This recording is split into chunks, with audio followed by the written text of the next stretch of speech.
बिस्मिल्लाहिर्रहमानिर्रहीम। अस्सलाम वालेकुम dear students. Today my lecture is on Seidel method.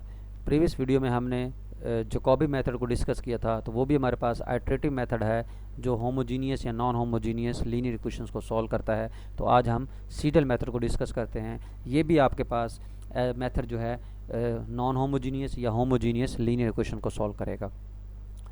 तो इसमें आपके पास देखें, आपके पास उसी तरीके से let A X is equal to B with given system, ये आपके पास कोई सिस्टम दिया होगा।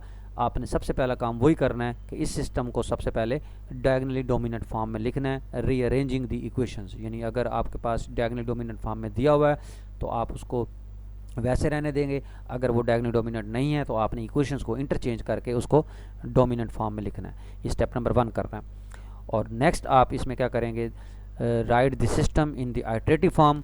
आइटरेटिव फॉर्म इसकी जो आपके पास है वो है एक्स आई की power K plus 1 which is equal to 1 over A I I B I minus summation J is equal to 1 to I minus 1 A I J X J की power K plus 1 summation J is equal to I plus 1 to N A I J X J की power के।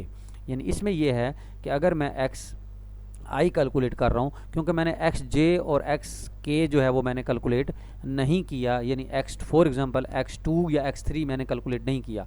अब अगर फ़र्ज़ करें मैं x one मैंने calculate कर लिया है, अब जब मैं एक्स टू कैलकुलेट करूँगा तो उसके अंदर क्योंकि एक्स वन तो मैं ऑलरेडी यूज़ कर चुका हूँ, मतलब कैलकुलेट कर चुका हूँ, तो आपने इस मेथड के अंदर जो आपने उसी आइट्रेशन के अंदर एक्स वन जो कैलकुलेट किया है वो उस आइट्रेशन के अंदर ही यूज़ कर लेंगे हम। यानी प्रीवियस मेथड में हम ये करते हैं कि हम जो आइट्रेशंस कर रहे हैं हम वो पूरी आइट्रेशंस की जो वैल्यूज़ कैलकुलेट होती हैं वो हम नेक्स्ट आइट्रेशन में पुट करते हैं। लेकिन इसमें आप उसी आइट्रेशन की वैल्यूज़ उसी आइट्रेशन के अंदर भी यूज़ कर सकते हैं। ये मैं इस एग्जांपल से आपको समझाऊंगा। यहाँ देखें, जैसा कि यहाँ उन्होंने सिस्टम आपको दिया हुआ है 11x1 plus 2x2 plus x3 बराबर 15, x1 plus 10x2 plus 2x3 बराबर 16, 2x1 plus 3x2 minus 8x3 बराबर 1। अब देखें डायगनल में यहाँ 11 है, यहाँ 10 है और यहाँ 8 है, तो ये ऑलरेडी डायगनल डोमिनेंट फॉर्म में लिखा हुआ है। तो जस्ट आप सबसे पहले क्या करें, इसको आइटरेटिव फॉर्म में लिखें। आइटरेटिव फॉर्म में लिखने का मतलब है कि देखें पहली क्वेश्चन से आप उसी तरह x1 कैलकुलेट करेंगे, दूसरी क्वेश्चन से x2 कैलकुलेट करेंगे और तीसरी क्वेश्चन से x3 कैलकुलेट करेंगे। देखें यहाँ से x1 कैलकुलेट किया, दूसरी क्वेश्चन से x2 और तीसरी क्वेश्चन से x3। अब इसको सेट किस तरीके से करना है वो आपने यहाँ देखना है कि इसको हम सेट किस तरीके से करेंगे। यहाँ मैं थोड़ा सा इसका साइज़ कम कर देता हूँ ताकि आपको ऊपर वाली क्वेश्चन भी नज़र आए। ये देखें, अब देखें यहाँ x1 है 1 over 11 15 minus 2x2 minus x3। अब क्योंकि अब हम x1 कैलकुलेट करना चाह रहे हैं, अब हमने x2 भी कैलकुलेट नहीं किया, x3 भी कैलकुलेट नहीं किया।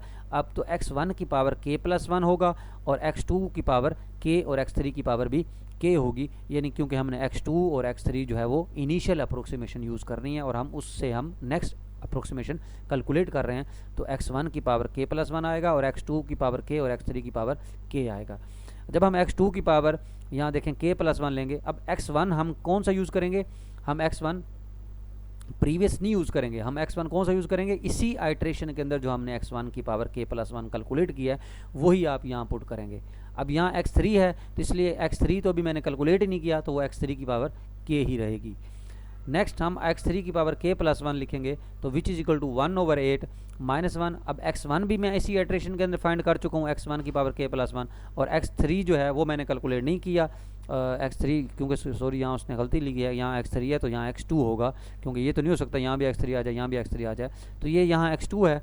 तो x2 मैंने भी कैलकुलेट क्योंकि कर लिया है इसी आइट्रेशन के अंदर, तो मैंने x2 की पावर k प्लस 1 जो वैल्यू मैंने यहाँ कैलकुलेट किया है वो मैं x3 की पावर k प्लस 1 में यूज़ करूँगा।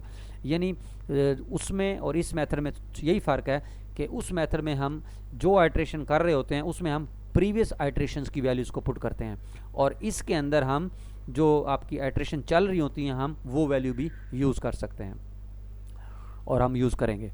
अब इसमें देखें हम फर्स्ट आइट्रेशन करते हैं तो हम इसमें k को क्या पुट कर देते हैं, मतलब आप इनिशियल वैल्यू कंसीडर कर लें x1 की पावर 0 0, x2 की पावर 0 0, x3 की पावर 0 इज इक्वल टू 0। यानी आपने जो फर्स्ट आइट्रेशन लिया वो 0 0 ले लिया है। अब देखें आप सेट करें k को 0, यानी फर्स्ट इटरेशन में हम के को क्या पुट करेंगे, 0 पुट करेंगे, तो आप इस फार्मूले में के को 0 पुट कर दें, x1 की पावर 1 आ जाएगा, x2 की पावर के 0 है, x3 की पावर के 0 है, तो ये x2 0 हो जाएगा, x3 0 होगा, वो हमने 0 0 लिया है, तो आपके पास ये 15/11 यानी 1.364 आया। अब जब x2 के अंदर के को 0 पुट करेंगे तो यहाँ आ जाएगा x1 की पावर 1 और x3 की पावर 0, क्योंकि x3 हमने फाइंड नहीं किया इसलिए x3 की पावर जो है वो यही इटरेशन 0 हम पुट करेंगे, लेकिन x1 जो है ये हम कैलकुलेट कर चुके हैं। कितना कैलकुलेट किया, 1.364, तो आप यहाँ 1.364 उसकी वैल्यू पुट कर देंगे, तो इसका आंसर जो आएगा वो 1.463 कैलकुलेट हो जाएगा।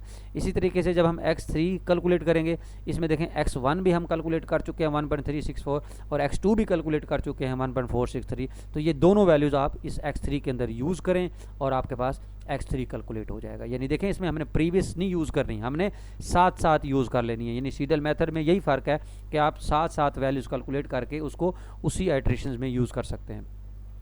अब जब हम दूसरी आइट्रेशन करेंगे तो हम के को 1 पुट करेंगे, क्योंकि हमने वो फर्स्ट आइट्रेशन की तो के को 0 पुट किया। जब के को 1 पुट करेंगे उसके अंदर तो x1 का स्क्वायर आएगा 2 आएगा, स्क्वायर तो नहीं है, x1 की पावर 2 है, यानी नोटेशन है जैसे ये, तो यानी सेकंड आइट्रेशन है, ये 2 जो है ये रिप्रेजेंट करता है आइट्रेशन दूसरी है, और x1 x2 x3 तो आपने कैलकुलेट करना है।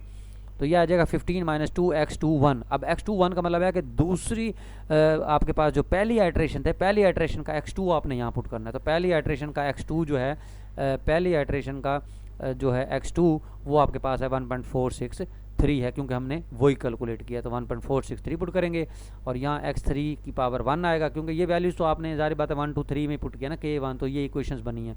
अब x3 1 का मतलब है कि पहली आइट्रेशन में x3, तो पहली आइट्रेशन में x3 जो आपका कैलकुलेट हुआ है वो 0.765 कैलकुलेट हुआ है, तो आपने ये कैलकुलेट वैल्यूज़ पुट की और आपका आंसर 1.028 आ गया। अब जब उसी 1 2 3 में आपने के को 1 पुट किया था तो x2 की पावर 2 आई, यानी दूसरी आइट्रेशन है ये, तो यहाँ x1 की 2 आ जाएगी और x3 की 1 आ जाएगी, क्योंकि x3 जो है आपने फर्स्ट आइट्रेशन का यूज़ कर रहे हैं, क्योंकि आपने सेकंड आइट्रेशन में x3 फाइंड नहीं किया। x1 की 2 का मतलब है कि आपने दूसरी आइट्रेशन में x1 कैलकुलेट किया है, वो है 1.028, तो वो आपने यहाँ यूज़ करना है, तो आपके पास दूसरी आइट्रेशन का x2 कैलकुलेट हो जाएगा। इसी तरीके से x3 कैलकुलेट करेंगे जब दूसरी आइट्रेशन का, तो इसमें हम x1 भी कैलकुलेट कर चुके हैं दूसरी आइट्रेशन में और x2 भी कैलकुलेट कर चुके हैं दूसरी आइट्रेशन में, तो ये वैल्यूज़ आपने पहली आइट्रेशन की मतलब x1 जो है सेकंड आइट्रेशन का 1.028 यूज़ करना है और x2 भी आपने 1.344 यूज़ करना है, यानी तो ये आपके पास x1 x2 x3 आ जाए। इसी तरीके से तीसरी और चौथी और पांचवी, यानी आपने ये आइट्रेशंस की और इसमें देखें प्रीवियस के जब तक करीब आ जाता है तो आपका वो रिक्वायर्ड आंसर आ जाता है। तो ये सीडल मेथड है, बस इसमें थोड़ा सा फ़र्क है कि आपने जो आइट्रेशन कर रहे हैं तो आप उसी आइट्रेशन की वैल्यू उसमें यूज़ कर सकते हैं। और गास जो आपके पास जॉर्डन जैकोबी मेथड था उसके अंदर आप प्रीवियस आइट्रेशन जो है वो कंप्लीट आप नेक्स्ट आइट्रेशन में यूज़ करते हैं। इसी तरीके से आप नेक्स्ट क्वेश्चंस भी देख लें।